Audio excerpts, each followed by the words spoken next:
MN TV और MN news Uttar Pradesh आज बहराइच में है और बहराइच के कुछ सामाजिक संगठनों के और राजनीतिक दलों के कार्यकर्ता हमारे साथ में हैं। उनसे हम पूछेंगे 2022 का जो चुनाव होगा किस हाल में होगा, किन मुद्दों पे चुनाव होना चाहिए। नहीं तो उत्तर प्रदेश में जो राजनीति देखी जाती है, जात धर्म के नाम पर राजनीति होती है, भावनाओं के नाम पर राजनीति होती है। इसी वजह से आज उत्तर प्रदेश पिछड़ा हुआ है। उत्तर प्रदेश देश का सबसे बड़ा राज्य है।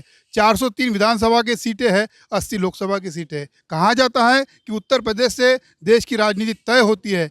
इस उत्तर प्रदेश में देखा गया है, इंदिरा गांधी हो, राजीव गांधी, राहुल गांधी, सोनिया गांधी, या इवन नरेंद्र मोदी, बड़े बड़े नेता, दिग्गज नेता उत्तर प्रदेश ने दिए हैं, मगर उत्तर प्रदेश के हाल बेहाल है।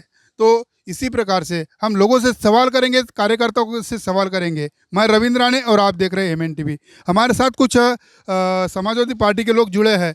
समाजवादी पार्टी के नेताजी से हम बात करेंगे। नेताजी, आपका क्या नाम हुआ? मेरा नाम मिथुन वाल्मीकि एडवोकेट है। मैं नेता समाजवादी पार्टी बहराइच।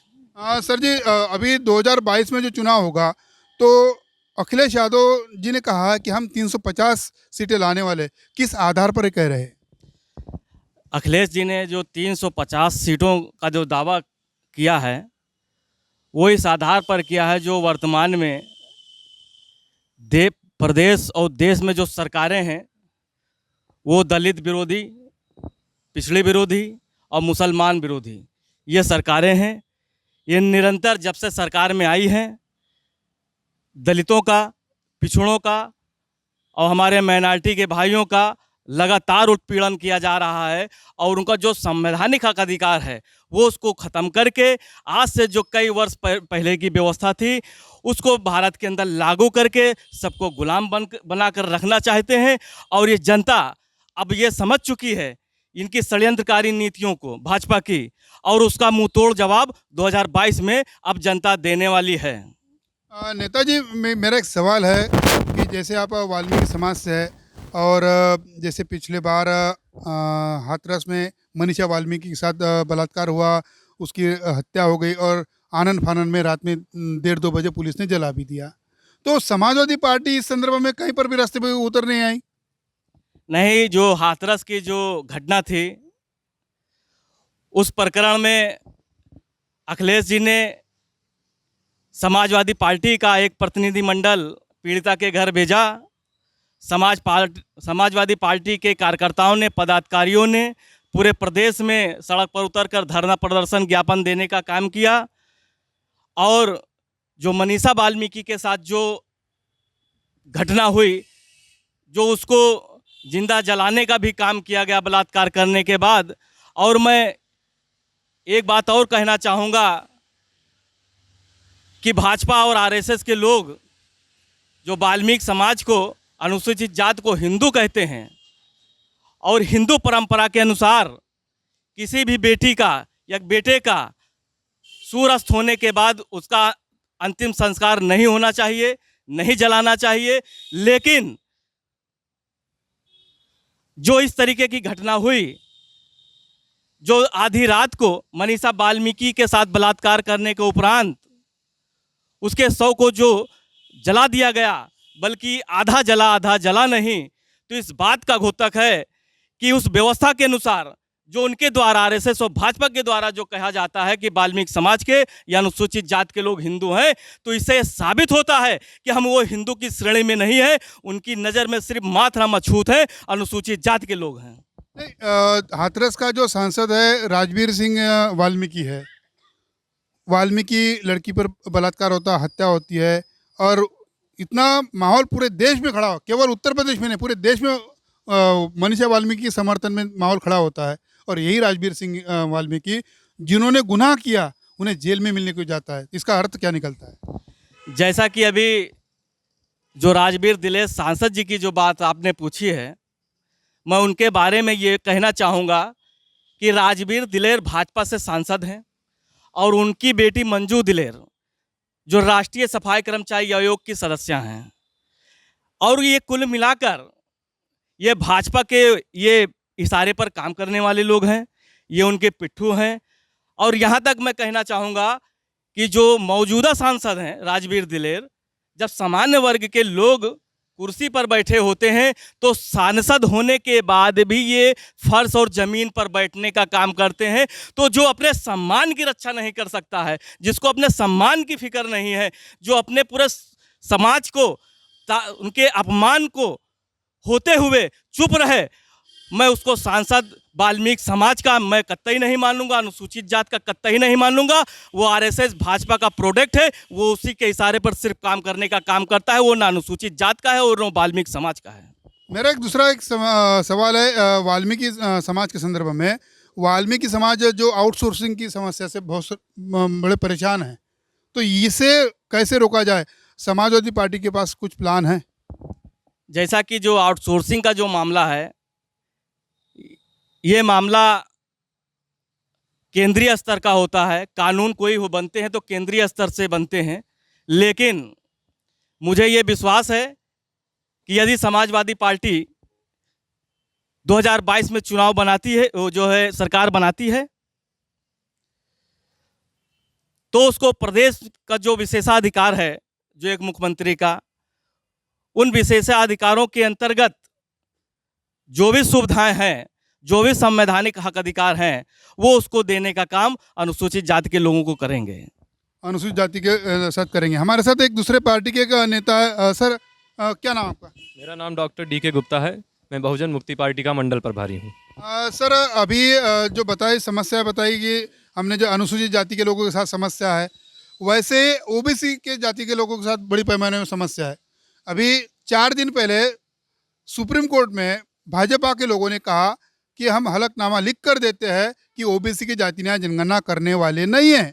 तो ओबीसी की जाति न्याय जनगणना करने वाले नहीं है, तो बहुजन मुक्ति पार्टी इसके बारे में क्या एक्शन करेगी?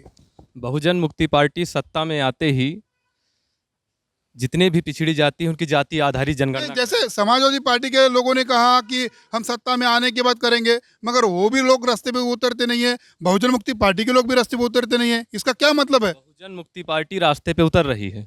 बहुजन मुक्ति पार्टी ने बहुत बड़े बड़े काम किए हैं। अभी नीट में आरक्षण जो ख़त्म कर दिया गया था, उसमें धरना प्रदर्शन किया गया, ज्ञापन दिया गया, और इसी तरीके से 13 पॉइंट रोस्टर उसके लिए किया गया, एनआरसी के लिए किया गया। और आज पिछड़ी जाति की जो समस्याएं हैं, उस समस्याओं के लिए भी हम रोड पर उतर रहे हैं। पिछड़ी जाति की बहुत बड़ी समस्या है, थोड़ी समस्या नहीं है, क्योंकि योगी राज जो है उत्तर प्रदेश में गुंडा राज है। नहीं, मैं आपसे बिल्कुल सहमत नहीं हूँ, क्योंकि मुझे भाजपा के कार्यकर्ता मिले, उन्होंने कहा कि पहले गुंडा राज था अखिलेश यादव की सरकार में, मायावती की सरकार में गुंडा राज था, अभी गुंडा राज खत्म हो गया। गुंडा राज आप देखना चाहते हैं, सिर्फ 90 दिन पीछे चले जाइए। 90 दिन हो गया है मनीष गुप्ता की हत्या हुई है। कानपुर के रहने वाले गोरखपुर में होटल में उनको पीट कर हत्या कर दी गई है, और 6 पुलिसकर्मियों ने हत्या की है, जिसमें से एफआईआर हुआ है। 3 पुलिसकर्मी अज्ञात हैं। अब बताइए, पुलिसकर्मी भी अज्ञात होने लगे हैं। अभी तक आम मुजरिम अज्ञात होते थे, अब पुलिसकर्मी भी अज्ञात हैं। और ठीक दूसरे दिन एक रेस्टोरेंट में वही राज, उत्तर प्रदेश योगी राज, वही थाना और गोरखपुर जहाँ के योगी आदित्यनाथ जी सांसद हैं, मिनी उनका मुख्यमंत्री भवन बना हुआ है, वहाँ पर दूसरे दिन फिर वही एक हत्या होती है, दोहराई जाती है। तो ये गुंडा राज नहीं है तो क्या है? फिर भी ओबीसी के जो लोग हैं, वो गुप्ता भी ओबीसी है, और बड़े पैमाने पे ओबीसी लोग, ये ओबीसी लोग बड़े पैमाने पे भाजपा का बेस वोट बना हुआ है। जी नहीं, ये एक समय था कि भाजपा के लिए वोट बना हुआ था, जब ओबीसी को हिंदू बनाकर आगे किया जाता था। अब ओबीसी जग गया है, उसको पता लग गया है कि वो शूद्र है, इसलिए मैं अपने आप को साबित करता हूँ कि मैं शूद्र हूँ। हिंदू बनाकर अब आगे नहीं किया जाता है। अगर बनाना है तो उसे ब्राह्मण बनाइए, हिंदू क्यों बनाते हैं? अगर ब्राह्मण है तो आप ब्राह्मण बनाइए, हिंदू क्यों बनाते हैं? तो उसको हिंदू बनाया जाता है। अब ओबीसी जग गया है, अब इसलिए ब्राह्मण आगे आ रहा है। ब्राह्मण आगे आ रहा है। हमारे साथ एक साथी खड़े। सर, क्या नाम आपका? मेरा नाम मोहम्मद शरीफ है। किस संगठन से आप? मैं राष्ट्रीय मुस्लिम मोर्चा का जो है ज़िला कार्यकारी अध्यक्ष हूँ। आप मुस्लिम हैं। आप मुस्लिमों के संदर्भ में सवाल करूंगा कि जैसे 2 महीने पहले कानपुर में एक रिक्शे वाले को पीटा गया, उसे जय श्री राम के नारे कहने को कहा। दूसरा, 1 महीने के बाद और इंदौर में एक चूड़ी वाले को पीटा गया। यानी मॉब लिंचिंग लगातार हो रही है। आप मुस्लिम हैं, हम तो मुसलमानों पे आरोप लगाते हैं कि मुसलमानों की वजह से मॉब लिंचिंग होती है। इसके बारे में आपका क्या कहना है? जी, ये बात तो बिल्कुल सही है जो आपने कहा, लेकिन इसका मूल कारण मुसलमान नहीं है, इसका मूल कारण ब्राह्मणवाद है। ब्राह्मणवाद ने क्या किया, जो हमारे एससी, एसटी, ओबीसी हैं और मुस्लिम माइनॉरिटीज़ हैं, इनको जो है आपस में नफ़रत की लकीर खींच कर अलग कर दिया। अलग करने का मतलब कमज़ोर कर दिया, और कमज़ोर करने के बाद हर एक तबके से, हर एक तबके के साथ वो जुल्म दास्ती कर रहा है, और उसमें मुसलमान भी शामिल है। मुसलमानों के साथ जुल्म हो रहा है। और मुसलमान देखा गया मुसलमान आज तक जिन्होंने जुल्म किया उन्हीं का साथ दिया, यानी कहा जाता है कि जालिमों का साथ दिया, मजलूमों का साथ देना था। और कुरान कहता है, मोहम्मद पैगंबर साहब कहते हैं कि जालिमों का साथ मत दो, जिसका जुल्म होता है उसका साथ दो। जी, ये बात सही है, लेकिन नफ़रत की लकीर इतना पैदा कर दिया था ब्राह्मणों ने कि समझ नहीं पाए। लेकिन हमारे बाम सेव के राष्ट्रीय अध्यक्ष और जो है बावन विश्राम जी ने इतनी जागृति पैदा कर दी, सच्चाई सामने ले आए। अब हम लोग जान गए कि जो है कौन जालिम है और कौन मजलूम है। इस वजह से हम लोगों ने अपना कॉन्सेप्ट चेंज किया। आज हम लोग एससी, एसटी, ओबीसी के साथ में मिल कर के रहते हैं, चलते हैं। आज बावन विश्राम जी की जो है जागृति की वजह से आज मैं यहाँ खड़ा हूँ, वरना मैं तमाम लोग। मुसलमानों में जागरूकता आई, ऐसा आपका कहना है? जी, मुसलमानों में जागरूकता आई है। वो सच्चाई जान गए हैं कि हमारे साथ छल कपट, हमारी साजिश हो रही थी, और साजिश करके हमको कमज़ोर किया जा रहा था। आम मुसलमान जागरूक हो रहा है कि बड़े मुसलमान भी जागरूक हो रहे हैं? बड़े जो नेता है, बड़े नेता जो है, आम मुसलमान, हम जनरल मुसलमान की बात कर रहे हैं, जिनका राजनीति से कोई मतलब नहीं है, वो जागरूक हो रहे हैं।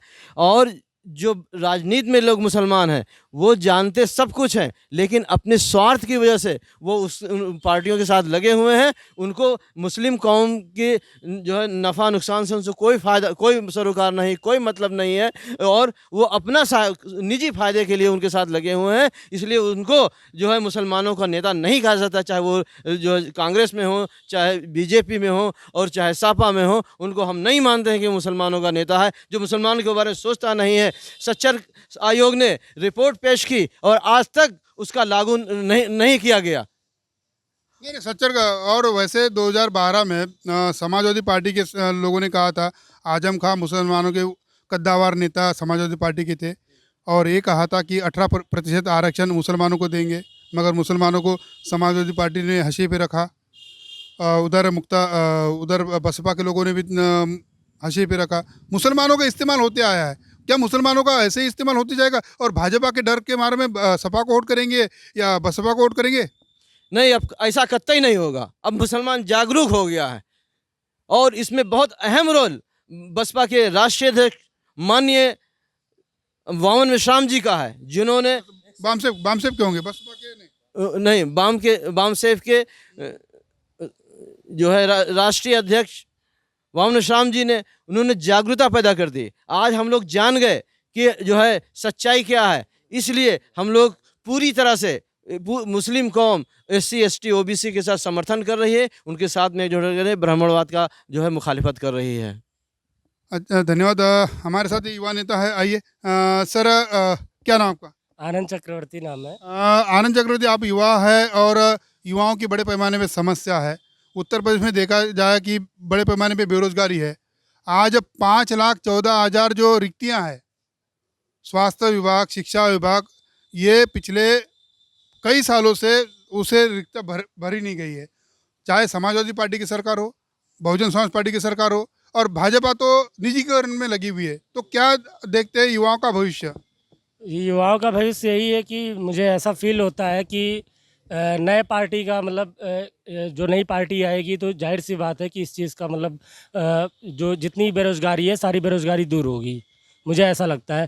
तो मेरे नज़र में सिर्फ एक ही पार्टी मुझे इस समय नज़र आ रही है जो 100 रुपये के स्टाम्प पेपर पे वो लिख कर दे रही है, अपने पूरे वादे लिख के दे रही है, वो बहुजन मुक्ति पार्टी है। और मुझे ऐसा लगता है कि बहुजन मुक्ति पार्टी के अलावा, ठीक है, ऐसी कोई भी पार्टी नहीं है, मतलब कि वो जाहिर सी बात है, अगर वो सत्ते में आती है, 2022 में आती है, तो 100% सर सबको रोज़गार मिलेगा। नहीं, उत्तर प्रदेश में बड़े पैमाने पे पलायन होता है। उधर नोएडा, गाज़ियाबाद, दिल्ली की तरफ जाते हैं, हरियाणा में जाते हैं, और दूसरी बात है कि उधर साउथ इंडिया चले जाते हैं, महाराष्ट्र हो, केरल हो, कर्नाटक। ये पलायन कब तक रुकेगा? क्योंकि देखा गया है कि बहुजन समाज पार्टी की सरकार ने भी रोजगार डेवलप नहीं किया है, समाजवादी पार्टी की डेवलप नहीं किया है, और जो पहले कहा कि भाजपा के लोगों ने तो निजीकरण का सिलसिला जारी किया है। और उत्तर प्रदेश की राजनीति जाति और धर्म के सामने कब निकलेगी? एक्चुअली क्या है कि मतलब 1950 के पहले तो मतलब वैसे भी हम लोग गुलाम थे। आज जो गुलाम जो है वो पहले हम लोग ब्राह्मणों के गुलाम थे। आज प्रेजेंट टाइम में हम लोग प्रोफेशनली गुलाम हो रहे हैं। मतलब गुलाम है लेकिन प्रोफेशनली गुलाम है। तो ये गुलामी को बनाए रखने के लिए जो मतलब ब्राह्मणों का जो फंडामेंटल है वो इसी तरीके से है कि बेरोज़गारी इनकी ख़त्म कर दी जाए ताकि ये लोग बाहर ही रहें और ये हम लोग की गुलामी करते रहें।